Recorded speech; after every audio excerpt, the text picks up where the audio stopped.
اور ان کے ساتھ اچھا برتاؤ کرو اور دعا کرو اللہ سے کہ ان پر رحمت برسائے جس طریقے سے ان نے بچپن میں میری پرورش کی. یہاں ہدایت مل رہی ہے ہمیں اللہ سے کہ اللہ کے عبادت کے بعد ہمیں ہمارے والدین کی عزت کرنا چاہیے, اور اگر دونوں میں سے ایک یا دونوں ضعیف ہو جائے تو ان کو اف تک مت کہو, کیونکہ اللہ سبحانہ و تعالی ہمارا خالق ہے اور وہ جانتا ہے کہ انسان ضعیف ہونے کے بعد ایسے حرکت کرتا ہے جس سے ہو سکتا ہے کہ عام انسان چڑ جائے. تو اللہ تعالیٰ کہتے ہیں کہ آپ کے والدین اگر ایک یا دونوں ضعیف ہو جائے اف تک مت کہو اور ان کے ساتھ اچھا برتاؤ کرو اور اچھائی سے پیش آؤ اور دعا کرو اللہ سے کہ ان پر رحمت برسائے کیونکہ ان نے میری بچپن میں پرورش کی. اسی لیے میں کہتا ہوں کہ صلاح رہنمائی اور ہدایت کا راستہ ہے. ہمیں صلاح میں ہدایت ملتی ہے. It is programming towards رائچسنس. جیسے میں نے کہا تھا کہ جب بھی پروگرامنگ کا لفظ سنتے ہیں فوراً ہمارے ذہن میں آ جاتا ہے کمپیوٹر. لیکن کمپیوٹر کو ایک بار پروگرام آپ کر لیں یہ کافی ہے, اس کے بعد فکر کرنے کی ضرورت نہیں, کیونکہ کمپیوٹر کے پاس اپنی خود کی خواہش نہیں ہے. جو ہم پروگرام کرتے ہیں وہی جواب دیں گا. لیکن میں نے کہا تھا اگر آپ مجھے اجازت دیں گے کہ انسان کو کمپیوٹر کہوں یا مشین کہوں تو یہ دنیا کا سب سے بہترین کمپیوٹر ہے. اس کمپیوٹر کے پاس خود کی خواہش ہے, اسی لیے ایک بار پروگرامنگ کرنا کافی نہیں ہے, یہ اپنے آپ بھٹک سکتا ہے. کمپیوٹر کو ایک بار پروگرام کرو خلاص وہ ویسا ہی چلے گا جیسا آپ نے پروگرام کیا. لیکن انسان کے پاس خود کی خواہش ہے, فری ول. وہ آپ کی بات مان بھی سکتا ہے, آپ کے خلاف بھی جا سکتا ہے. اللہ کی بات بھی مان سکتا ہے, اللہ کے خلاف بھی جا سکتا ہے. تو ضروری ہے کہ ایک بار پروگرامنگ کافی نہیں ہے. اور اس کے علاوہ ہو سکتا ہے کبھی کبھی کمپیوٹر میں وائرس لگ جاتا ہے. اگر کمپیوٹر میں وائرس لگ گیا پھر ضروری ہے کہ ہمیں پھر سے پروگرامنگ کرنی پڑیں گی. کمپیوٹر میں وائرس گھس گیا تو ہمیں ہارڈ ڈسک کو فارمیٹ کرنے پڑتا ہے, پھر سے پروگرامنگ کرنے پڑیں گی ورنہ کمپیوٹر نہیں چلے گا.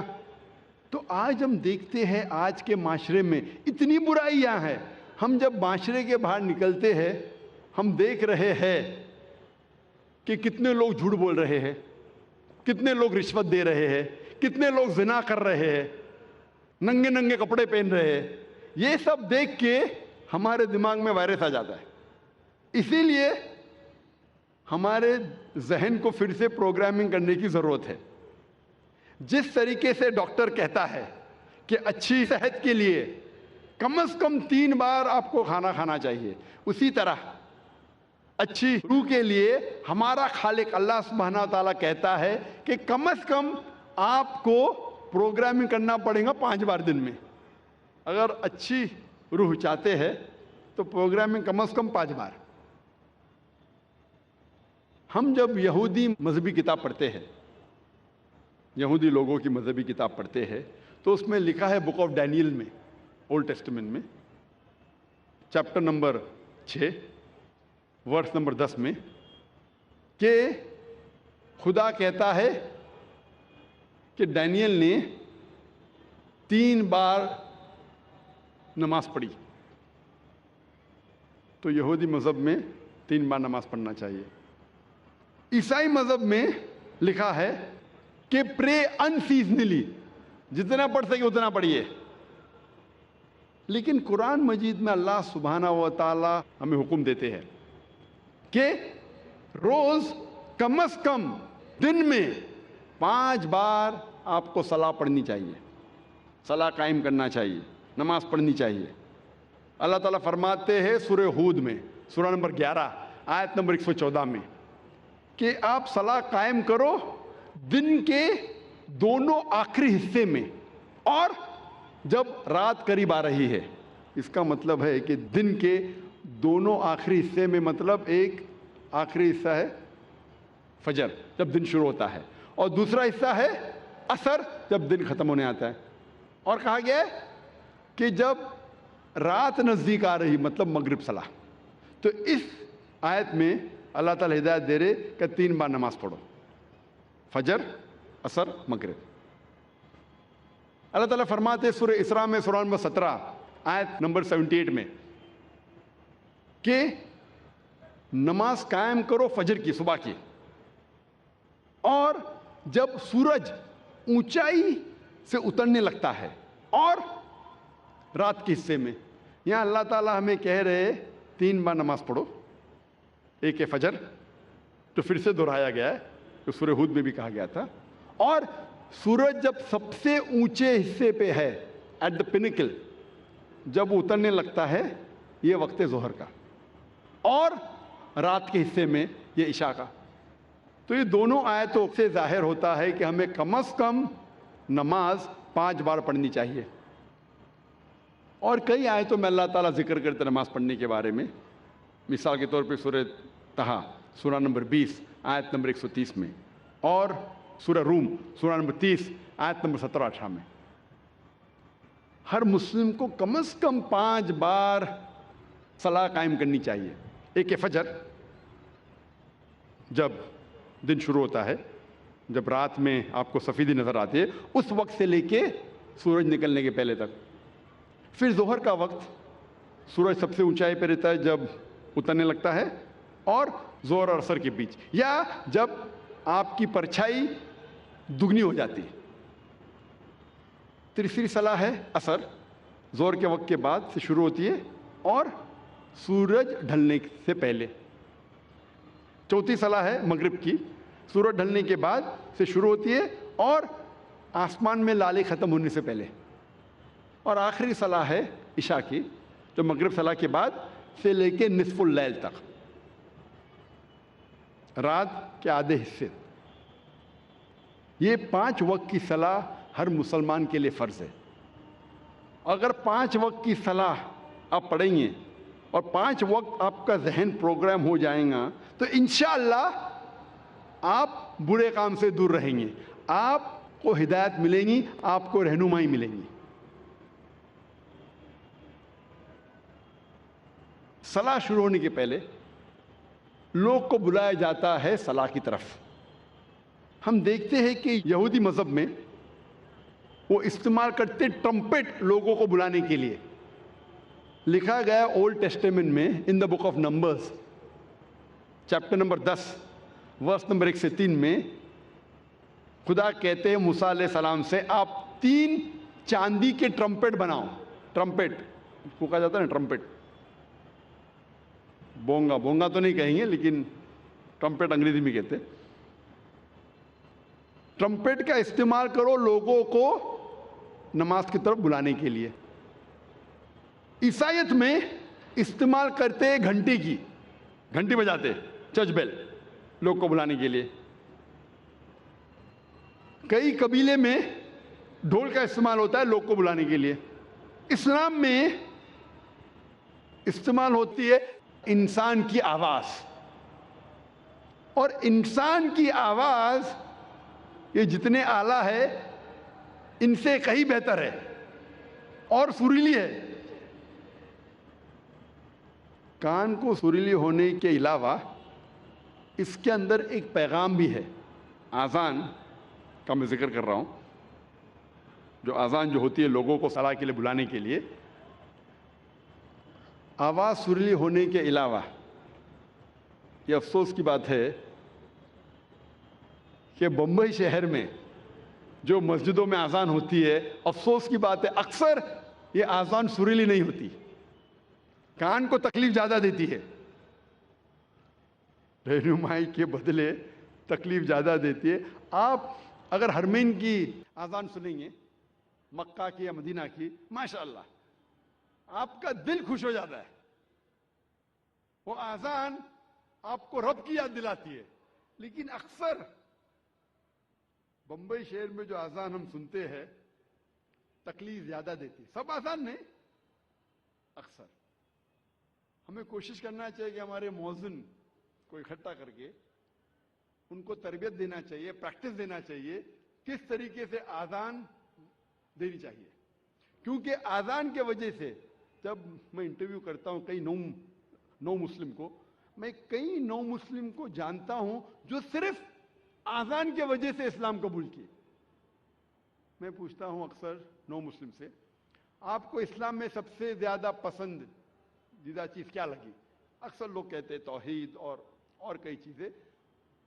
کچھ لوگوں نے مجھ سے کہا وہ آزان اتنی اچھی ہے کہ جب بھی آزان سنتا ہوں میں دل میرا باغ ہو جاتا ہے, دل خوش ہو جاتا ہے. تو ہمیں کوشش کرنا چاہیے کہ ہمارے مؤذن جو ہے اس شہر میں ان کی تربیت کرے کہ کس طریقے سے صحیح آزان دینا چاہیے.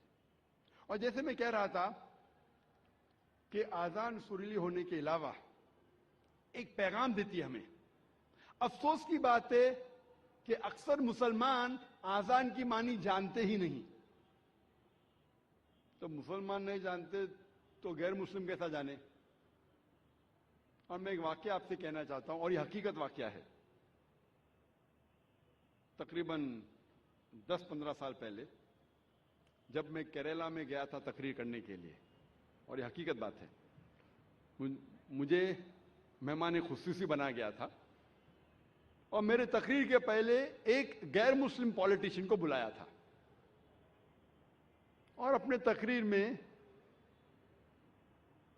ہر پولیٹیشین جو غیر مسلم ہے کوشش کرتا ہے کہ اگر مسلم گیدرنگ دیکھتا ہے تو وہ تعریف کرے گا اسلام کی. تو یہ غیر مسلم پولیٹیشین تعریف کرتے کرتے کہنے لگا کہ ہمارے اس دیش میں جو مسلمان مغل بادشاہ اکبر اتنے مہان کام کیے, اسی لیے مسلمان روز 5 بار اللہ اکبر کر کے اکبر بادشاہ کی تعریف کرتے.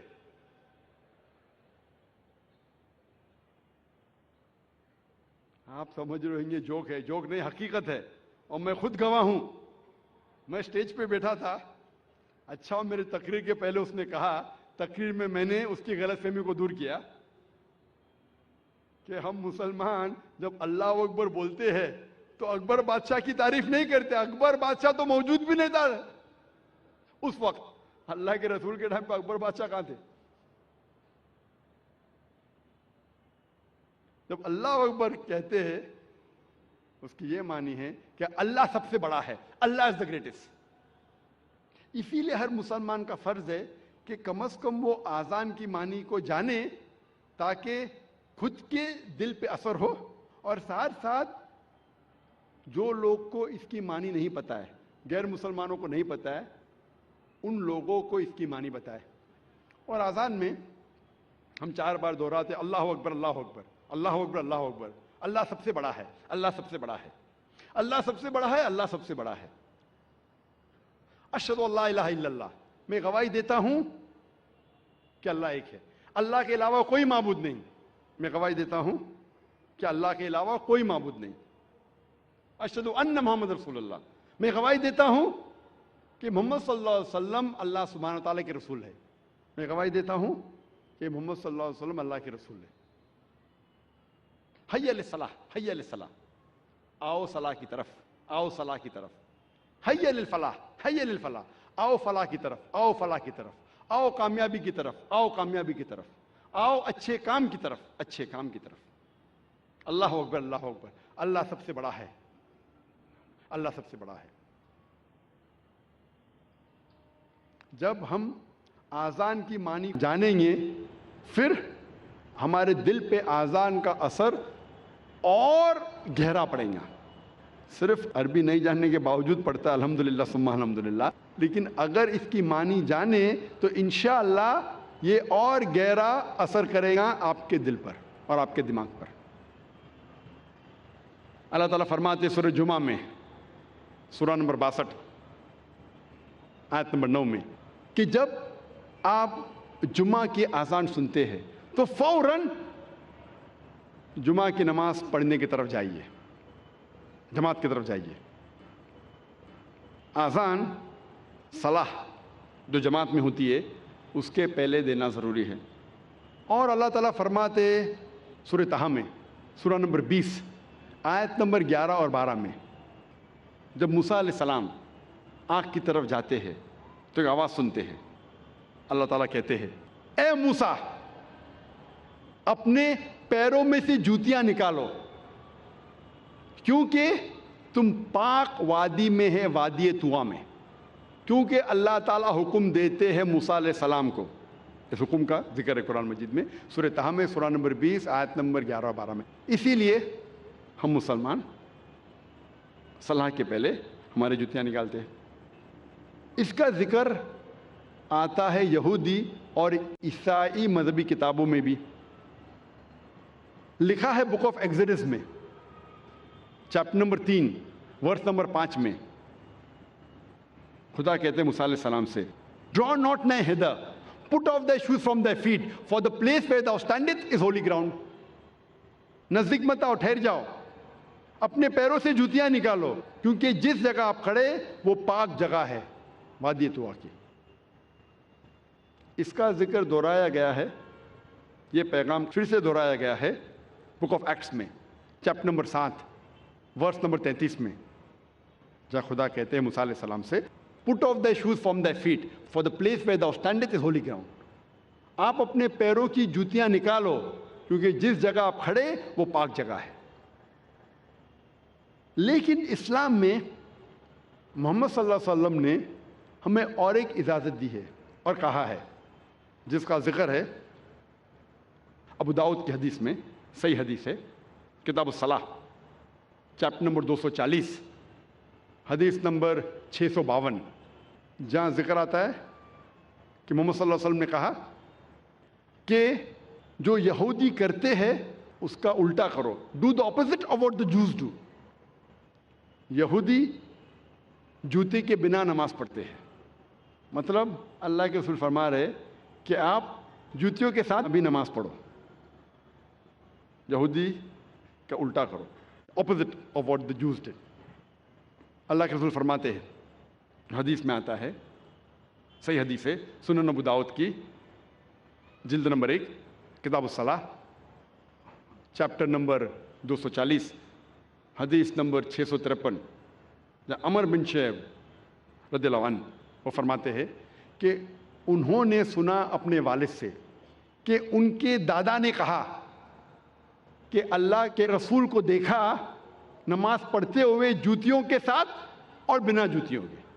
مطلب ہم مسلمان نماز جوتیوں کے ساتھ بھی پڑھ سکتے اور جوتیوں کے بنا بھی پڑھ سکتے.